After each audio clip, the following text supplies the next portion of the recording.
আসসালামু আলাইকুম ভিউয়ার্স, নানা বাড়ির দ্বিতীয় ব্লগটি নিয়ে আপনাদের মাঝে আবার আসলাম। তো নানা ভাইয়ের জন্মদিন উপলক্ষে আমাদের দ্বিতীয় ব্লগটি এখনই শুরু হচ্ছে। তো আপনারা দেখতে পাচ্ছেন নানা ভাইয়ের সাথে তিন বোনের আড্ডা চলছিল এবং পরের দিন আমার বাবা মার ম্যারেজ ডে ছিল। একসাথেই সব কিছু হয়ে গিয়েছিল। যাই হোক, দেখতে পাচ্ছেন আব্বা আম্মাকে ফুল দিয়ে শুভেচ্ছা জানাচ্ছিল এবং পাশে ছিল আমার দুই যমজ মামা অপু এবং দীপু, এবং পাশে ছিল মামিরা, খালামণিরা, সবাই তাদের উইশ করছিল। এবং প্রথম ব্লগটিতে দেখতে পাচ্ছিলেন যে আমাদের ছেলেদের খাওয়া দাওয়া হচ্ছিল। এখন ঘরের মেয়েরা যারা ছিল, মামিরা, আমার ওয়াইফ, রিয়াদের ওয়াইফ, আমার ছোট খালা, এবং আমার ছোট খালার সবচেয়ে ক্লোজ বান্ধবী, সে খালাকেও দেখতে পাচ্ছেন, সেও ছিল। তারা সবাই খাওয়া দাওয়া করতে বসেছিল। আমার বড় মামি, ছোট দুই মামি, নানি, মেজো খালা, সবাই তখন খাওয়া দাওয়া করছিল সবার শেষের দিকে। আমাদের খাওয়া দাওয়ার পরে আমরা ক্রাম বোর্ড নিয়ে বসে পড়ি এবং আমাদের ক্রাম বোর্ড খেলা দেখে ঘরের বাচ্চারা সবাই খেলবে এবং যেই কথা সেই কাজ, তারা আমাদের উঠিয়ে দিয়ে তারা খেলা নিয়ে ব্যস্ত হয়েছিল এবং তাদের খেলাধুলা কম ছিল, তারা ফেঁকাফেঁকি করছিল বেশি। যাই হোক, ওদের আনন্দই সবচেয়ে বড় মূল বিষয়। তারা যেভাবে আনন্দ পাবে সেটাই করতে দেওয়া উচিত। বিরক্ত না হয়ে তাদের সকল খেলাধুলা আমরা ওইভাবেই মেনে নিই। এবং আমার দুই মামতো বোনকে দেখতে পাচ্ছেন, দুটো খুবই লজ্জা পায় ক্যামেরার সামনে আসতে। তো আমার ছোট ভাইকে দেখতে পাচ্ছেন, সাফরিনকে নিয়ে খেলা শেখাচ্ছিল যে কীভাবে খেলতে হয় ক্যারাম বোর্ড। এবং এই পাশে ছিল আফরাহিম, এবং অপর প্রান্তে খাওয়া দাওয়া চলছিল। খাওয়া দাওয়ার সাহায্য করছিল আমার ছোট মামা এবং অপু মামা, অপু এবং দীপু। তারা খাওয়া দাওয়া করাচ্ছিল আমার মামিদের। এখান থেকে ছিল আমার ছোট খালা এবং তার বান্ধবী এবং বড় মামি, এবং পিছনে ছিল শিফাত এবং অপু মামা। তারা সাহায্য করছিল খাওয়ার জন্য। এই পাশে ছিল আমার ছোট মামা। রাতের বেলা বারবিকিউর আয়োজন করা হচ্ছিল এবং দুষ্টমি করা হচ্ছিল, গান ছেড়ে তারা নাচানাচি করছিল।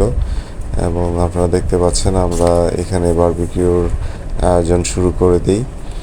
আসলে সারাদিন অনেক আনন্দের মাঝে আমাদের এই দিনটি কাটে এবং কিভাবে যে সময়গুলো চলে যায় আমরা কেউ টের পাই না। এবং ভাই বোনেরা যখন একত্রিত হই, খালা মামারা যখন একত্রিত হই, এক এক ধরনের মজার মজার পুরনো স্মৃতিচারণ এবং আনন্দে দিন কেটে যায়, যেগুলো আমাদের খুবই আনন্দ দেয়। আমরা প্রতি বছর এই দিনটির জন্য অপেক্ষা করতে থাকি যে কবে নানা ভাইয়ের জন্মদিনটি আসবে এবং আমরা সকলেই মিলে একত্রিত হয়ে একসাথে আবার হব এবং আনন্দ করব। তো আপনারা দেখতে পাচ্ছেন একদিকে বারবিকিউর আয়োজন হচ্ছিল, অপর প্রান্তে আমরা সবাই অপেক্ষা করছিলাম।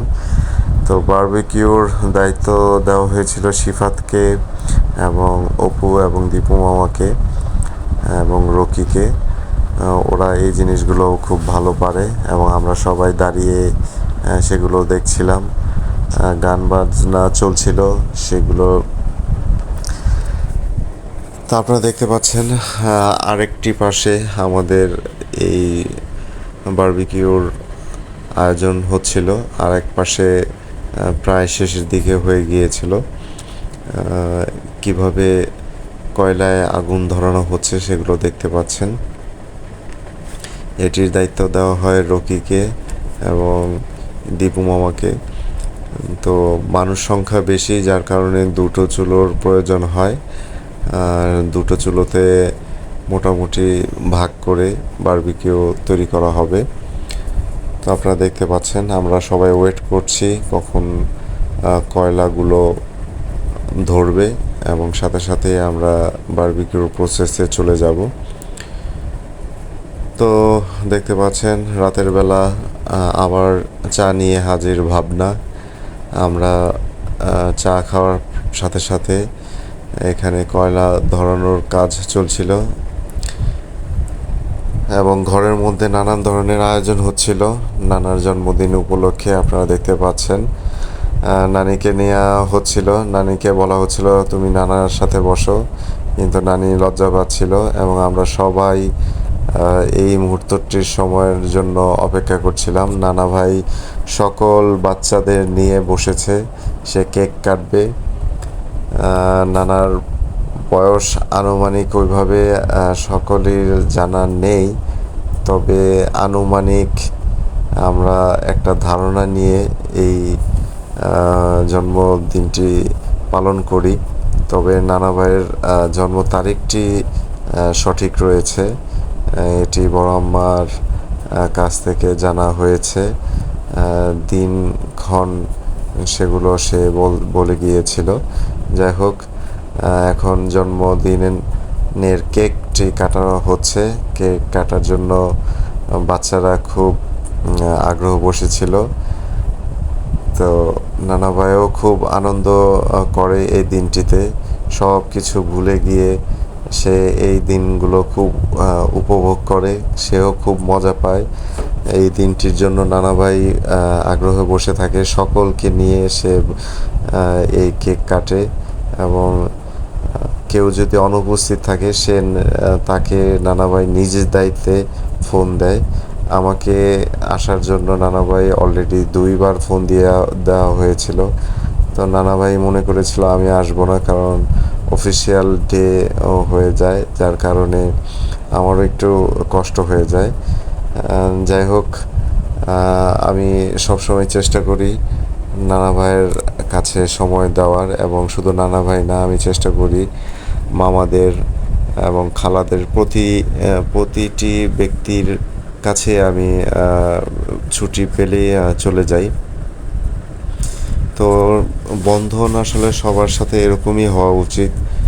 নানি বাড়ির সাথে সকলেরই সম্পর্ক থাকে এবং নানি বাড়ি ছাড়াও যারা যারা রয়েছে সকলের সাথেই আমি দেখা করার চেষ্টা করি। সময় সুযোগ পেলেই আমি চলে যাই দেখা করার জন্য। এটি আসলে হওয়া উচিত।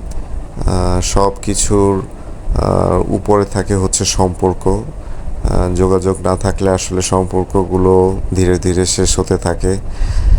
যত দূরেই থাকবেন না কেন, রিলেটিভের সাথে সম্পর্ক বজায় রাখবেন এবং সুসম্পর্ক থাকবে। আপনারা এই জিনিসগুলো বজায় রাখবেন। আমাদের সকলের জন্য দোয়া করবেন, আমার নানা নানির উভয়ের জন্যই দোয়া করবেন। আমাদের সকলের পরিবারের জন্য দোয়া করবেন, আপনাদের পরিবারের জন্য আমরাও দোয়া করি। যেহেতু পারিবারিক বন্ধনে থাকলে আমরা যৌথ ফ্যামিলিতে বসবাস করি এবং নানা ধরনের টুকটাক ঝামেলার মাঝেও আমরা চেষ্টা করি সকল বন্ধনের যে সুফলতা আনার যে প্রচেষ্টা থাকে সেগুলো আমরা আনয়ন করার চেষ্টা করি। যাই হোক, আপনারা দেখতে পাচ্ছেন আমার মামতো বোনকে আমার মেজো আঙ্কেল মাত্র আসলো। তো এইদিকে বারবিকিউর প্রসেস প্রায় চলছে, আর একদিকের বারবিকিউ প্রায় হয়ে গিয়েছিল। সেগুলো এক পাশে হলেই দিয়ে দেওয়া হচ্ছিল, কারণ গরম গরম না খেলে এগুলো মজা লাগে না। তো ঘরের ভিতরে রুটির ব্যবস্থা করা হয়েছিল, সেগুলো আসলে দেখাতে পারছি না। যাই হোক, সুস্থ থাকবেন, সকলের সুস্থতা কামনা করি। ভিডিওটি ভালো লাগলে লাইক, কমেন্টস এবং শেয়ার করতে ভুলবেন না। সকলের সুস্থতা কামনা করে আজকের মতো বিদায় নিচ্ছি। আসসালামু আলাইকুম।